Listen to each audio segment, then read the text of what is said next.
آل سيدنا محمد وبارك وسلم. اللهم صل على سيدنا محمد وعلى آل سيدنا محمد وبارك وسلم. اس پروگرام میں ایک ہمارے مفتی صاحب آتے ہیں بڑے دور سے، بڑے عالم ہیں، درس حدیث پڑھاتے ہیں، حدیث کی بڑی کتاب ہے. آج وہ کسی مجبوری کے عوض نہ آ سکتے، کسی پروگرام میں ہو جا رہے ہیں.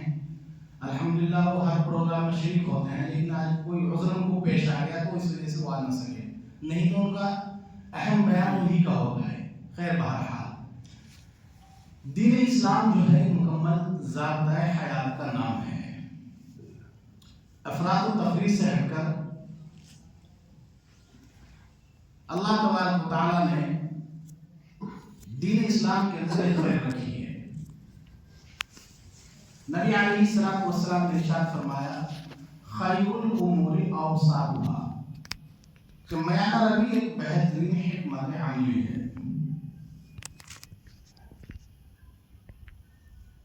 اگر ہم نبی علیہ الصلوۃ والسلام کی زندگی کو دیکھیں کہ آپ نے اپنی زندگی میں جو دو حق ہوتے ہیں، حقوق اللہ اور حقوق العباد، دونوں کو مکمل کر کے دکھایا.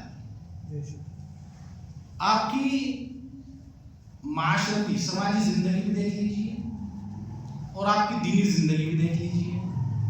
نبی علیہ الصلوۃ والسلام نے دونوں حقوق کو مکمل کر کے بتلایا اور دکھلایا.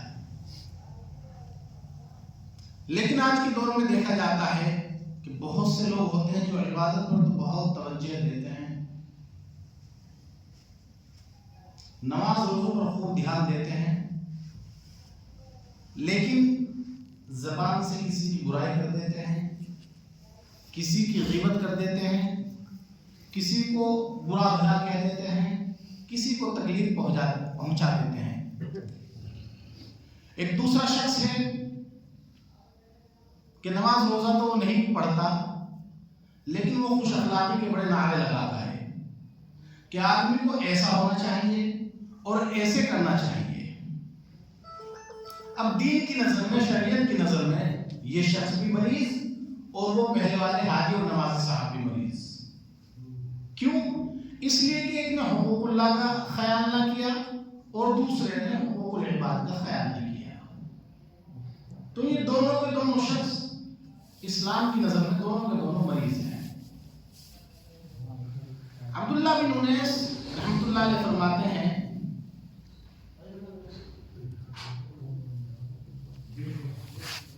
کہ کوئی جنتی، حدیث قدسی میں اللہ تعالیٰ فرماتے ہیں کہ کوئی جنتی جنت میں اس وقت تک نہیں جا سکے گا جب تک اہل حقوق کے درمیان ان کے معاملوں کو نہ نمٹا دیا جائے، یعنی ان کے آپس میں حقوق کو ادا نہ کر دیا جائے. بنی اسرائیل کے اندر 60 سال تک قحط رہا. وہ روتے اور گڑ گڑا کر دعائیں مانگتے. حضرت موسیٰ علیہ السلام پر وحی نازل ہوئی کہ موسیٰ ان سے کہہ دو کہ اگر یہ دعائیں مانگتے مانگتے سوکھے کوڑے کی مانند بھی ہو جائیں تو میں ان کی دعاؤں کو قبول نہ کروں گا جب تک وہ ایک دوسرے کے آپس میں حقوق کو ادا نہ کرتے ہیں.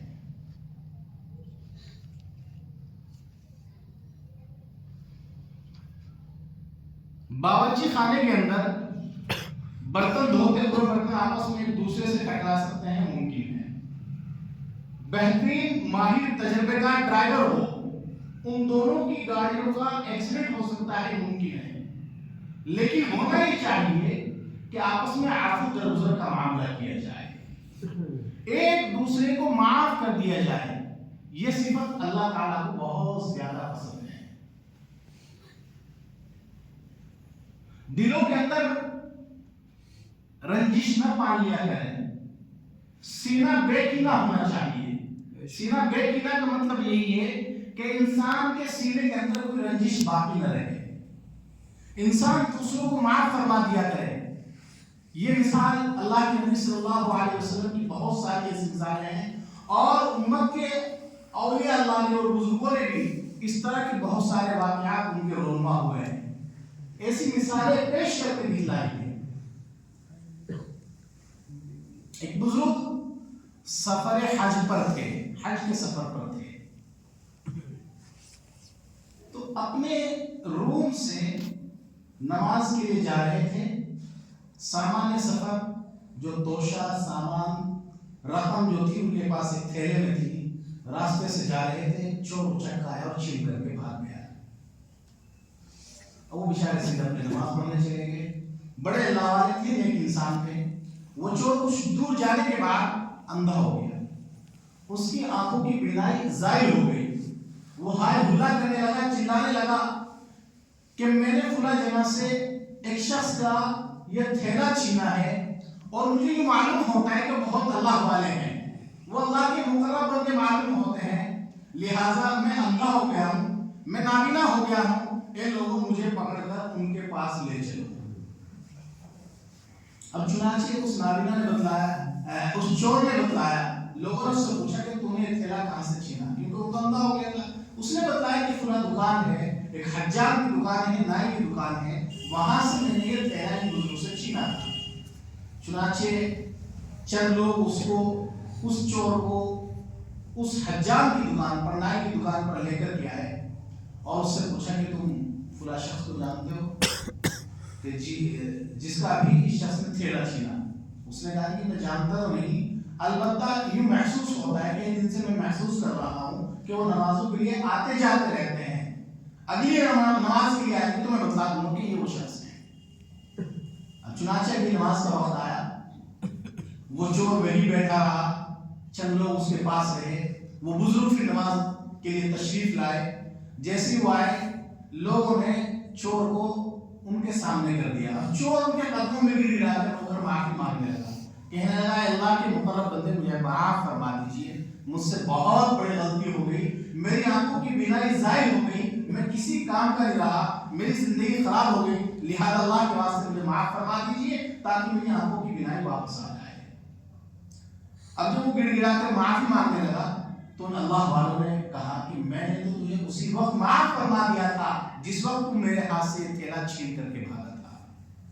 اس شخص کو بڑا تعجب ہوا کہ آپ نے مجھے پہلے ہی کیسے معاف فرما دیا، میں نے تو معافی بھی نہیں مانگی اور آپ نے مجھے پہلے ہی معاف فرما دیا۔ انہوں نے فرمایا کہ میں نے نبی علیہ السلام کی ایک حدیث پڑھی تھی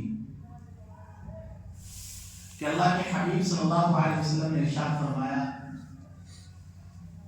کہ میں اس وقت تک میزان عدل کے قریب رہوں گا جب تک میرا ایک امتی جنت کے اندر نہ چلا جائے۔ میزان عدل سمجھتے ہیں نا؟ انصاف کا ترازو، اس کا ترجمہ ہے انصاف کا ترازو۔ یعنی اللہ کے حبیب صلی اللہ علیہ وسلم نے فرمایا کہ میں اس وقت تک وہی رہوں گا جب تک میرے امتی کا حساب و کتاب نہ ہو جائے اور میرا ایک امتی جنت میں نہ چلا جائے۔ تو پھر ان بزرگ نے فرمایا کہ میرے ذہن میں یہ حدیث آ گئی ہے، اب میں نے سوچا کہ اگر میں نے اس شخص کو معاف نہ کیا تو کل یہ میرا مقدمہ اللہ تعالیٰ کی عدالت میں پیش کیا جائے گا، اور پیش ہونے کی وجہ سے جتنی دیر اس مقدمے کو حل کرنے میں لگے گی اس کی وجہ سے نبی علیہ السلام کو جنت سے باہر رہنا پڑے گا۔ لہذا میری سمجھ میں، میرے دماغ میں بات آئی کہ نہ میں یہ مقدمہ پیش کروں اور نہ اس کی وجہ سے اللہ کے حبیب صلی اللہ علیہ وسلم کو جنت سے باہر رہنا پڑے، لہذا میں نے تجھے پہلے ہی معاف فرما دیا۔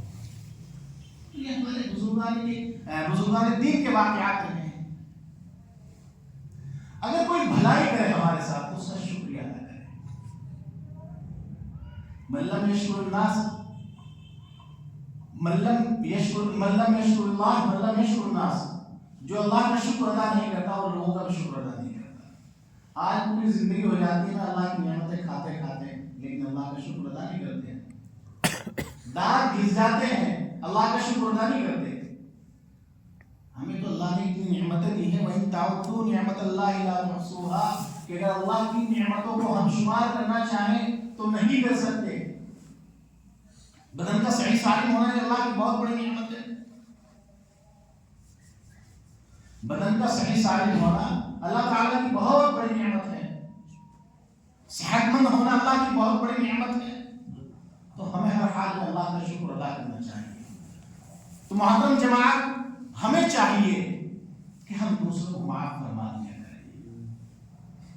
اگر ہمارے اندر بدلہ لینے کی ہمت اور طاقت بھی ہے اور ہم بدلہ بھی لے سکتے ہیں لیکن پھر بھی ہم نے معاف فرما دیا تو کل ایسے شخص کو اللہ تبارک و تعالیٰ بھی معاف فرما دیں گے۔ مومن جب ان باتوں کو سامنے رکھتا ہے تو اس کے اندر حلم پیدا ہوتا ہے۔ حلم کہتے ہیں بردباری کو، نرمی کو۔ حضرت ابوبکر صدیق رضی اللہ تعالیٰ فرمایا کرتے تھے کہ نادانوں کی بات پر تحمل مزاجی سے کام لینا یہ آدمی کی عقل کی زکات ہوا کرتی ہے۔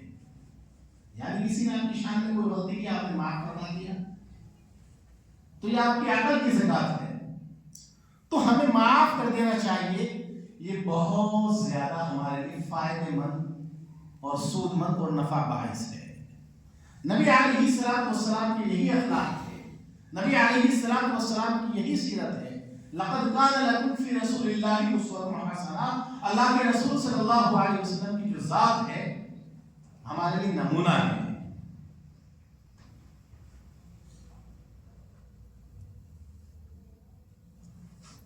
آپ نے دیکھا ہوگا کہ ایک مکھی ہوتی ہے شہد کی مکھی، اور ایک مکھی ہوتی ہے یہ گندی مکھی۔ شہد کی مکھی شہد بناتی ہے، پھلوں پر بیٹھتی ہے، پھلوں کے جوس کو چوستی ہے، اس کا ڈیرا بسیرا ہر خوشبو والی چیز پر ہوتا ہے، وہ وہاں سے اس کو لے کر کے شہد بناتی ہے۔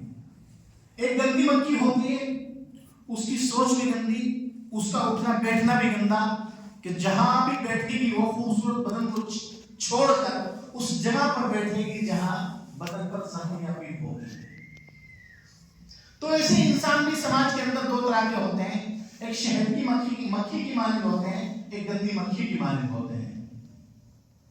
جو شہد کی مکھی کی مانند ہوتے ہیں وہ ہمیشہ دوسروں کے اندر خیر خواہی تلاش کرتے ہیں، ان کی نظر ہمیشہ دوسروں کے اندر اچھائیاں ڈھونڈتی ہے، وہ برائیاں تلاش نہیں کرتے، وہ دوسروں کو ہمیشہ فائدہ پہنچاتے رہتے ہیں، وہ دوسروں کے اندر اچھائیاں تلاش کرتے ہیں اور ان اچھائیوں کو لے کر اس پر عمل کرتے ہیں۔ اور ایک گندی مکھی کی مانند ہوتے ہیں کہ ان کی نظر میں کوئی نہیں اچھا، وہ حکام کو گالی دیں گے، وہ نہ ماں باپ سے راضی ہوں گے، نہ وہ علماء سے راضی ہوں گے، نہ وہ پڑوسیوں سے راضی ہوں گے، نہ وہ محلوں والوں سے راضی ہوں گے۔ گرزے کے ایک گندی مکھی کی طرح انہیں ہر چیز بری نظر آئے گی۔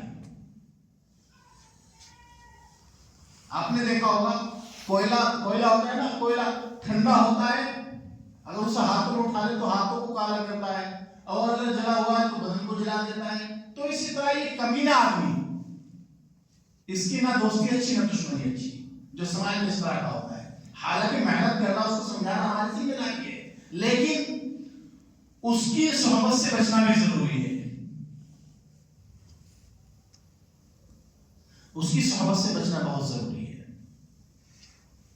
میں نے گزشتہ ہفتے مولانا تسلیم صاحب نے بیان کیا تھا اسی سے متعلق کہ انسان کی جو سوچ ہوتی ہے وہ صرف دو طرح کی ہوتی ہے، ایک مثبت ایک منفی، ایک پازیٹیو ایک نیگیٹو۔ تو جو آدمی پازیٹیو سوچ والا ہوتا ہے نا وہ ہر طریقے سے کامیاب ہوتا ہے، اور جو نیگیٹو سوچ والا ہوتا ہے وہ ہر طریقے سے ناکام ہوتا ہے۔ تو لہذا جو دیندار آدمی ہوتے ہیں ان کی سوچ ہمیشہ پازیٹیو ہوتی ہے، وہ نہ کسی کی غیبت کرتے۔ غیبت کے بارے میں آپ جانتے ہیں کہ غیبت کی کتنا بڑا گناہ ہے، نہ وہ کسی سے حسد رکھتے۔ الحسد یاکل الحسنات کما تاکل النار الحطب، حسد نیکیوں کو ایسے کھا جاتا ہے جیسے آگ سوکھی لکڑی کو۔ آج کل ہمارے سماج کے اندر یہ بیماری بالکل عام سی ہو گئی، آپ جانتے ہیں کتنی عام ہو گئی، اتنی عام ہو گئی کہ آدمی ہر وقت ایک دوسرے سے خامہ خواہی، جو مثال دیتے ہیں نا کہ آدمی اپنے دوست سے دکھی ہے، دوسرے کے سود سے دکھی ہے، یہ معاملہ بہت زیادہ بن گیا ہے۔ یہ صرف حسد کی وجہ ہے۔ شیطان ہمارے نیکیوں کو بالکل ختم کرنے کی طرف ہے، ہم ذرہ برابر بھی فکر ہی نہیں کرتے۔ حضرت سلیمان علیہ السلام راستے سے جا رہے تھے تو راستے میں کچھ چونٹیاں چل رہی تھی۔ ایک چونٹی نے، جو سردار چونٹی تھی، دوسری چونٹی سے کہا یا ایھا النمل ادخلوا مساکنکم، اے چونٹیوں اپنے بلوں میں گھس جاؤ، سلیمان علیہ السلام کا لشکر آ رہا ہے، کہیں بے خیالی میں تمہیں وہ رونتا ہوا نہ چلا جائے۔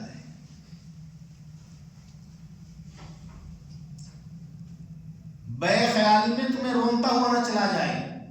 تو اللہ تعالیٰ کو چونٹیوں کی یہ بات اتنی پسند آ گئی کہ اس کو قرآن حکیم کا حصہ بنایا اور اس کے سورت پر ایک نام رکھا سورہ نمل، کہ جب اللہ تعالیٰ اتنی سی خیر خواہی سے اتنا زیادہ خوش ہوتے ہیں تو جب انسان ایک دوسرے کے ساتھ خیر خواہی کرے گا تو اللہ تعالیٰ کتنا خوش ہوگا۔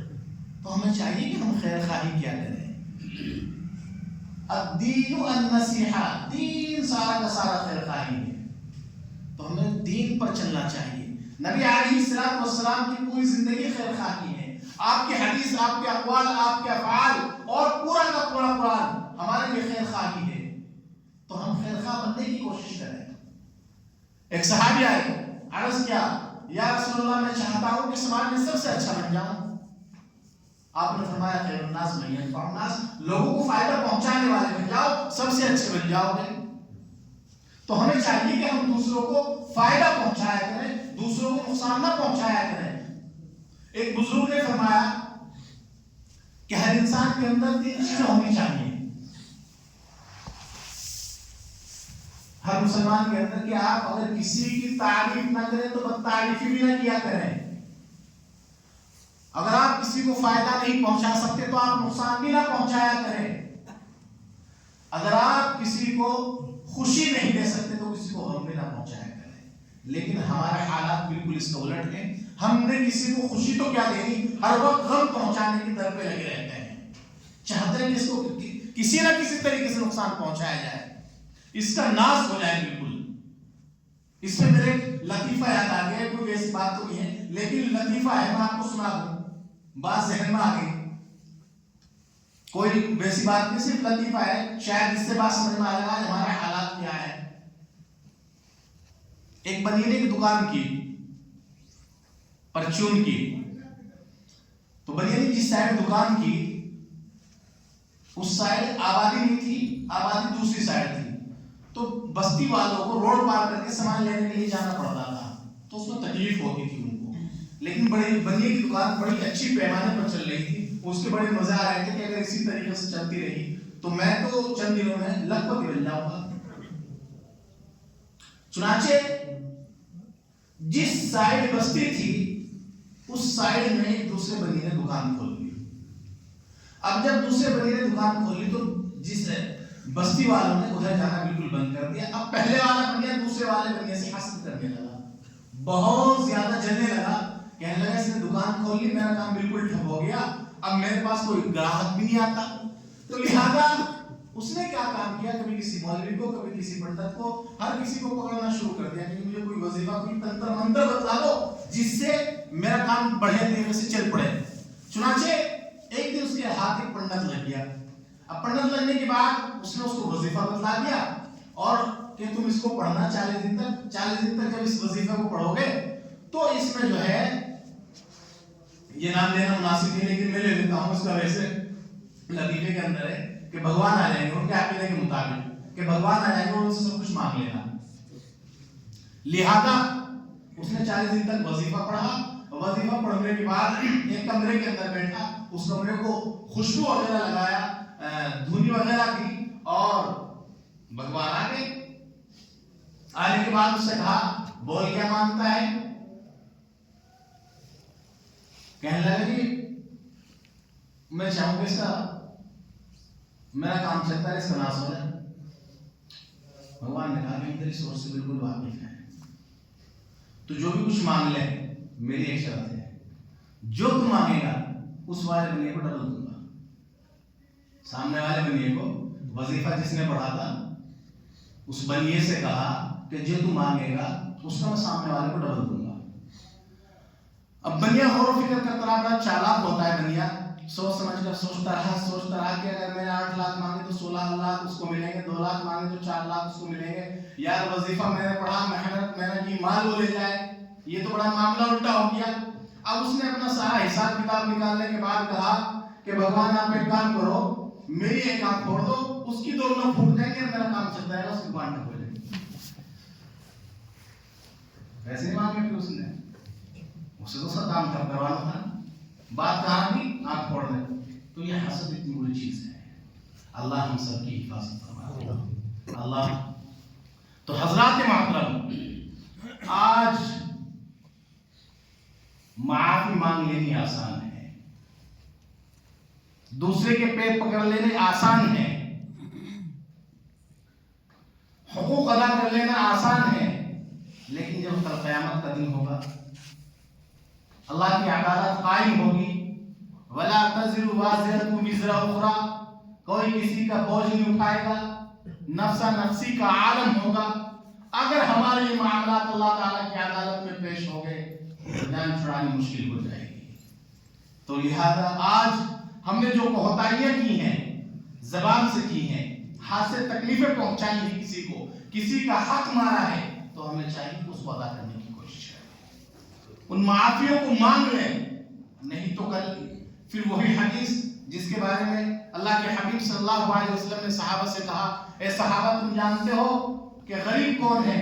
آپ نے کہا، صحابہ نے عرض کیا اللہ کے رسول ہم تو غریب اس کو سمجھتے ہیں جس کے پاس کچھ نہ ہو، گھر در نہ ہو، مال دولت نہ ہو، ہم تو غریب اس کو سمجھتے ہیں. آپ نے فرمایا نہیں، میری امت کا غریب وہ ہے جو کل قیامت کے دن آئے گا اور اس حالت میں آئے گا کہ اس نے نمازیں اس کی بہت زیادہ ہوں گی، بہت زیادہ نوافل والا ہوگا، زکوٰۃ ادا کرنی ہوگی، روزوں کا پابند ہوگا، لیکن حالات اس کے یہ ہوں گے کہ اس نے کسی کو زبان سے تکلیف پہنچائی ہوگی، کسی کو ہاتھ سے تکلیف پہنچائی ہوگی، کسی کو پیروں سے تکلیف پہنچائی ہوگی. یہ میری امت کا غریب ہے. کل قیامت کے دن اس حالت میں آئے گا کہ اس کے خلاف مقدمہ دائر کیا جائے گا اور مانگنے والے کھڑے رہیں گے. اللہ تبارک و تعالیٰ جن پر ظلم کیا گیا تھا اس حاجی اور نمازی سے اس کی نیکیاں کو دلواتے رہیں گے، دلواتے رہیں گے، دلواتے رہیں گے، یہاں تک کہ اس کی نیکیاں ختم ہو جائیں گی. جب نیکیاں ختم ہو جائیں گی اب اس کے پاس کچھ نہیں بچے گا تو ان کے گناہ اس کے سر پر ڈال دیے جائیں گے. یہ حاجی صاحب، یہ نمازی صاحب، ان سب کے گناہوں کو لے کر جہنم میں جائیں گے اور یہ لوگ جنت میں جائیں گے. یہ میری امت کا غریب ہے. حضرات محترم، ہمیں چاہیے کہ ہم جو ہیں آج ہی اپنے ان معاملات کو نمٹانے کی کوشش کریں، ایک دوسرے سے معافی مانگنے کی کوشش کریں. سب کچھ آج آسان ہے، کل قیامت کے لیے موقع نہیں ملے گا. اللہ تعالیٰ سے دعا ہے کہ بارک تعالیٰ مجھے بھی اور آپ حضرات کو بھی کہنے سننے اور عمل کی توفیق عطا فرمائے. اصل چیز عمل ہے، عمل نہ کیا تو بیکار ہے. ایک دن بھی عمل کر لیا اور کل قیامت کے دن اللہ تعالیٰ اس کی وجہ سے مجھے بھی معاف فرمایا تو میرا بھی بیڑا پار. واہ